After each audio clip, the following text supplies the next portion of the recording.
जय हिंद। आज जिल्हाधिकारी कार्यालयासमोर पांडुरंग आंधळे हे ऊसतोड कामगारांचे प्रश्न घेऊन उपोषणाला बसलेले आहेत। खरं तर पांडुरंग आंधळे हे पाठीमागील 10 ते 15 वर्षापासून ऊसतोड कामगारांविषयीचे काम करतायत। त्यांचे प्रश्न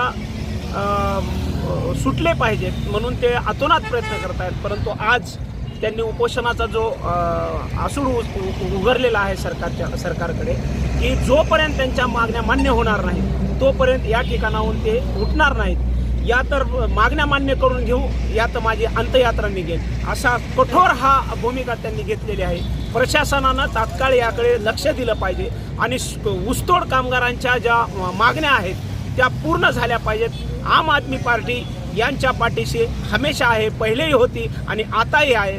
जोपर्यंत संघर्षाला यश भेटत नाही तोपर्यंत आम आदमी पार्टी देखील त्यांच्यासोबत आहे। जय हिंद, जय महाराष्ट्र। जय हिंद। आज जिल्हाधिकारी कार्यालयासमोर पांडुरंग आंधळे हे ऊसतोड कामगारांचे प्रश्न घेऊन उपोषणाला बसलेले आहेत। खरं तर पांडुरंग आंधळे हे पाठीमागील 10 ते 15 वर्षापासून ऊसतोड कामगारांविषयीचे काम करतायत। त्यांचे प्रश्न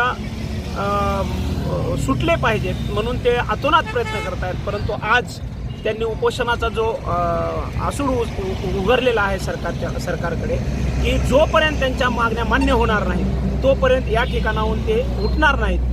या तर मागण्या मान्य करून घेऊ, या तर माझी अंत्ययात्रा निघेल, असा कठोर हा भूमिका त्यांनी घेतलेली आहे। प्रशासनानं तात्काळ याकडे लक्ष दिलं पाहिजे आणि ऊसतोड कामगारांच्या ज्या मागण्या आहेत त्या पूर्ण झाल्या पाहिजेत। आम आदमी पार्टी यांच्या पाठीशी हमेशा आहे, पहिलेही होती आणि आताही आहे।